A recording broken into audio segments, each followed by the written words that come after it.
फक्त मराठी, फक्त मराठी। संसार सागरात काही अडकलेले जे जिज्ञासू साधक आहे ते ज्ञानोबारांजवळ आले आणि माऊलीला सांगतात, माऊली आम्हाला या संसार सागरातून मुक्त करा, या संसार सागरातून आम्हाला सोडवा। मग त्यावेळेस ज्ञानोबा त्यांना सांगतात, तुम्ही काळजी करू नका, तुम्ही घाबरू नका, मी तुमचाच नाही तर सगळ्यांचा संसार सुखाचा करीन। अवघाचे संसार सुखाचा करीन, काळजी करायची नाही, घाबरायचं नाही।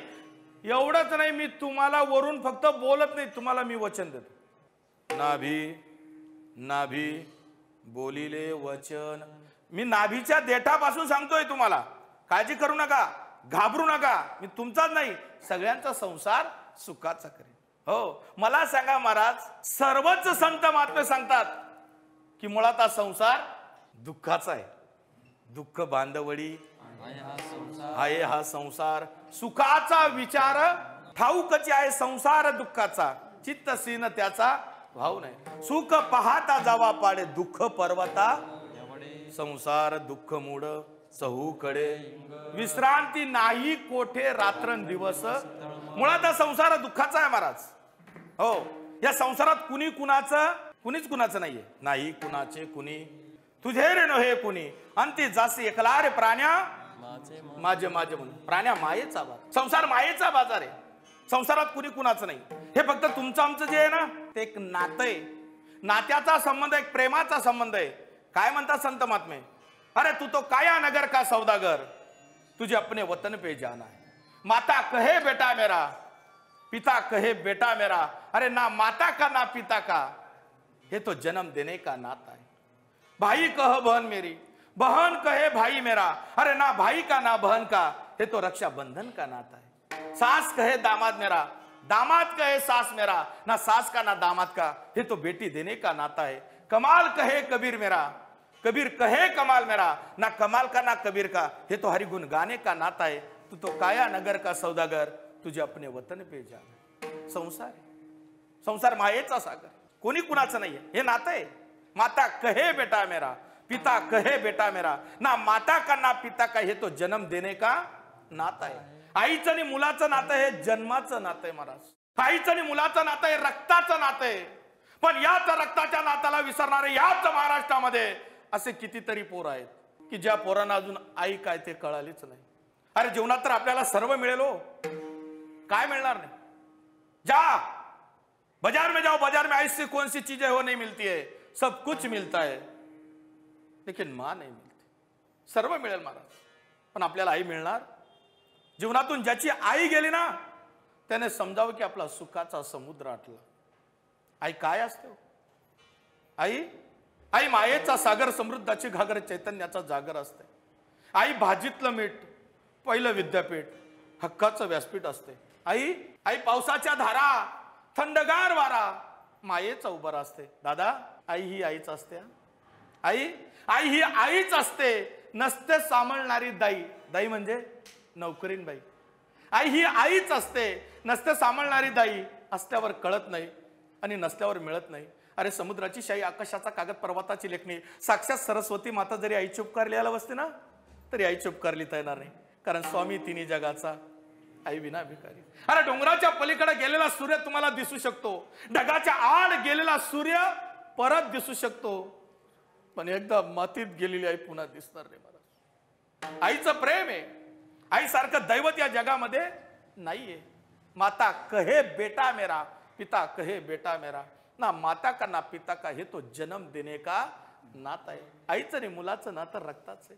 ज्याला हात नसेल त्याला विचारा तुम्ही हाताचं दुःख काय, ज्याला कान नसेल त्याला विचारा कानाचं दुःख काय, ज्याला डोळे नसेल त्याला विचारा तुम्ही डोळ्याचं दुःख काय, ज्याला पाय नसेल त्याला विचारा तुम्ही पायाचं दुःख काय, आणि ज्यांना आई नसेल ना त्यांना विचारा ना तुम्ही आईचं दुःख काय।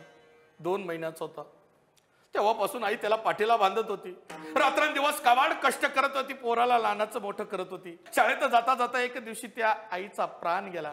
आई उठ ना ग, बोल ना ग आई। आजूबाजूच्या माऊल्या आल्या, त्या बाळाला जवळ घेतलं, त्याच्या डोक्यावर हात फिरवला, त्याला सांगितलं, दादा अरे तुझ्या याच्या निद्रेत झोपलेली आहे की ती पुन्हा उठू शकत नाही। जाता जाता एक शब्द लक्षात ठेवा, अरे पत्नी मेल्यावर दुसरी पत्नी मिळू शकते, पण आई गेल्यावर त्या बाळाला आई मिळू शकत। सावत्र आई घरात आली, पोराला त्रास द्यायला सुरुवात केली। पोराकडून सगळं काम करून घ्यायचं, भांडी धुवून घ्यायचे, कपडे धुवून घ्यायचे, सगळं काम करून घ्यायचं। एके दिवशी पोरगा धावत घरामध्ये गेला। घरामध्ये देवारा होता, देवारामध्ये त्याच्या आईचा फोटो होता आणि तो भगवंताला बोलू लागला, हे भगवान, अरे मैंने सुना है कि तू दया का सागर है, दयावान, नीतिवान, कृतिवान, कृपावान देवा। भक्त प्रल्हादासाठी तू खांब्यातून प्रगट झाला। उपमन्यू वाटीभर दूध मागण्यासाठी आला, त्याला शिराचा सागर दिला। ध्रुव बाळाला तू आढळ पदावर बसून दिलं। देवा मला आढळ पद नको देऊ, मला शिराचा सागर नको देऊ, मला फक्त माझी माय वापस। महाराज आपल्याला सगळं मिळेल पण आई भेटणार नाही, कारण आईचं आणि मुलाचं नातं आहे। माता कहे बेटा मेरा, पिता कहे बेटा मेरा, ना माता का ना पिता कहे तो जन्म देने का नाता है।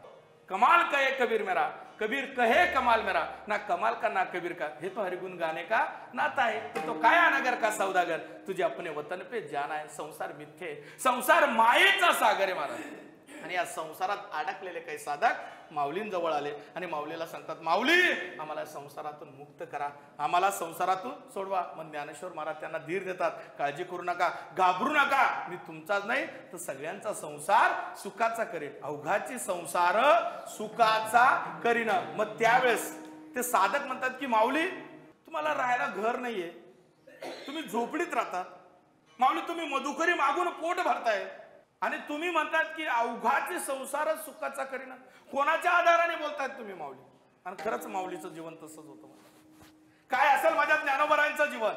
मधुकरीसाठी जावं माझ्या ज्ञानोबारायांनी। मधुकरी हातामध्ये घेतल्यानंतर कोणीतरी यावं, कोणीतरी त्या ठिकाणी माती टाकावी। मुक्तेला भूक लागलेली असते आणि मुक्ताजवळ ते पीठ द्यावं आणि मुक्तेने एक एक खडे बाजूला करावे। एक खडे बाजूला केल्यानंतर ते पीठ कसं तरी घ्यावं, त्याची एखादी पोळी बनवावी आणि तशी खावी। किती माझ्या ज्ञानोबारांना त्रास दिला महाराज। आणि त्या ज्ञानोबारांजवळ आलेले साधक, माऊली तुम्हाला राहायला घर नाही, माऊली तुम्हाला आई नाही, तुम्हाला वडील नाहीये। आणि मायबाप ज्याला आई वडील नसतील त्या मुलाचं जीवन कसं असेल, त्यांचं जीवन असतं कसं महाराज?